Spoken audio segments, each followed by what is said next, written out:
Today, we dive into the world of power, betrayal, and high-octane action as we explore Coolie, the latest action thriller from Lokesh Kanagarai, featuring none other than Thalaiva Rajinikanth in a larger-than-life avatar. This isn't just another gangster drama. It's a story where politics, underworld syndicates, and deep-rooted secrets collide. At the center of it all is Deva, once a legendary union leader of port workers, who now returns with the same fiery spirit but a new purpose. His comeback isn't just about revenge, it's about unveiling the truth. So let's begin breaking down this intense roller coaster of a film. The story begins in Visakhapatnam, where we are shown a massive harbor bustling with export and import operations. On the surface, everything seems legal and business-oriented.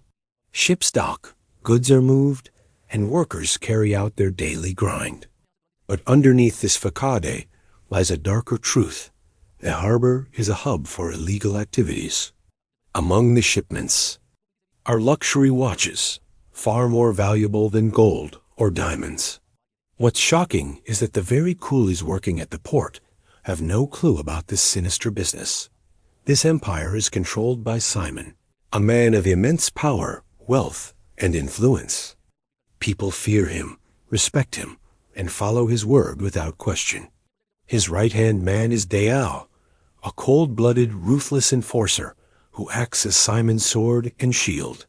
Dayal's reputation is so terrifying that no one dares cross him. If he even suspects someone of being an informer, he eliminates them instantly. As a result, every coolie at the port works under constant fear. The narrative then shifts to Chennai, where we are introduced to Devaraj, better known as Deva.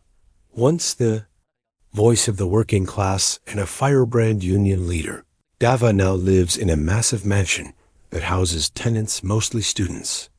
The students pay very low rent, but they must follow strict rules, particularly the prohibition of alcohol.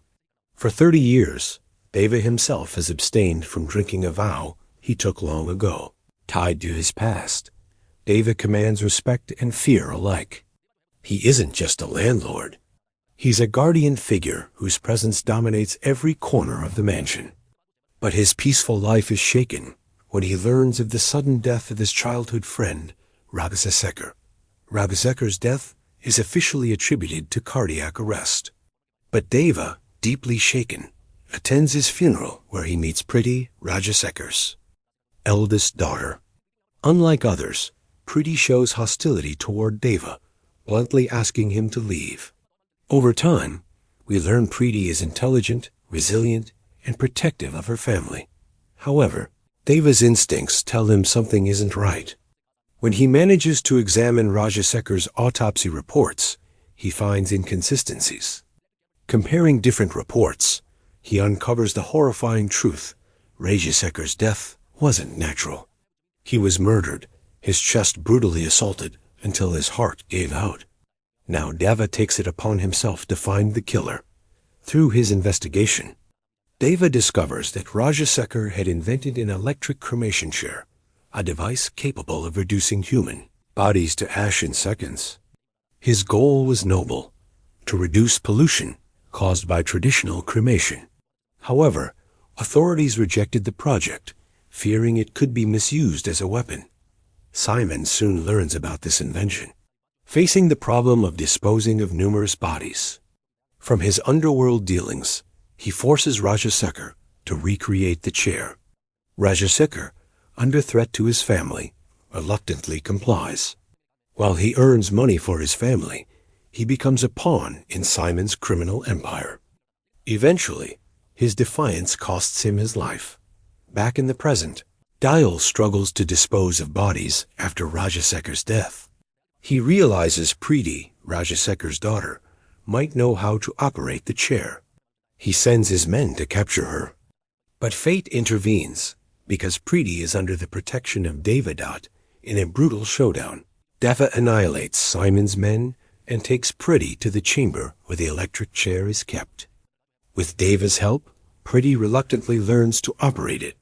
Soon, she becomes a tool in Simon's empire, burning bodies to ash just like her father did. Though hesitant, she accepts the role, motivated by the financial stability it brings her. Family. Deva, however, reminds her constantly they are here not for money, but to uncover Rajasekhar's killer. A shocking twist arrives when Simon reveals that the informer he executed was none other than Dale himself.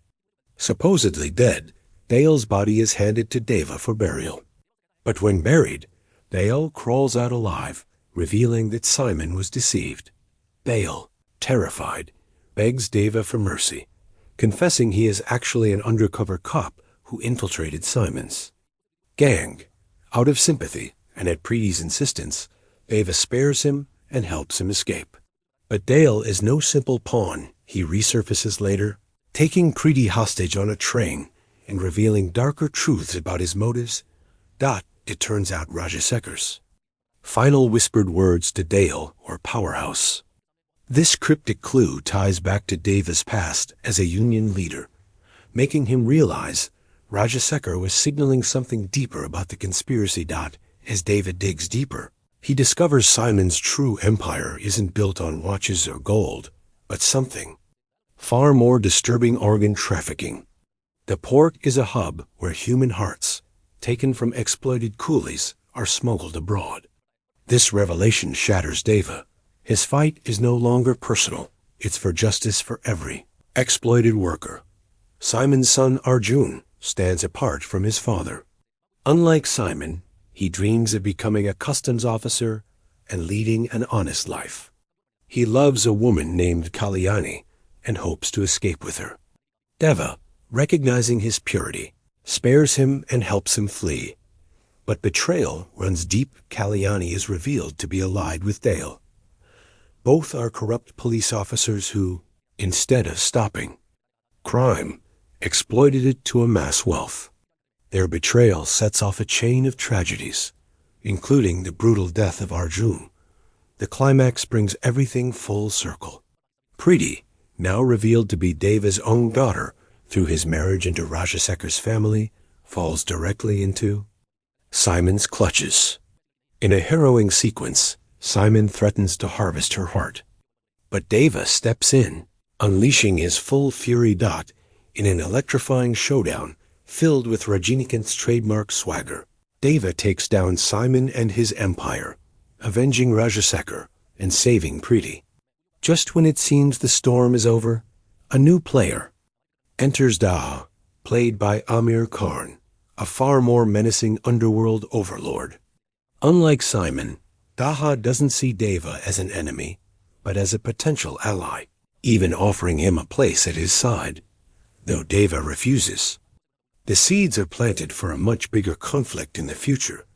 Coolie is not just a gangster action film, it's a layered story about loyalty, betrayal, and the price of power. Rajinikanth as Deva is fiery yet emotional, embodying both the rage of a leader and the vulnerability of a father. Lokesh Kanagaraj packs the film with high-voltage action, heart-pounding twists, and a strong emotional backbone. So friends, that was the complete breakdown of Coolie, Rajinikanth's power-packed return to his mass action roots. If you enjoyed this detailed explanation, make sure to like the video, subscribe to the channel, and hit the notification bell so you don't miss more fresh and exciting content like this.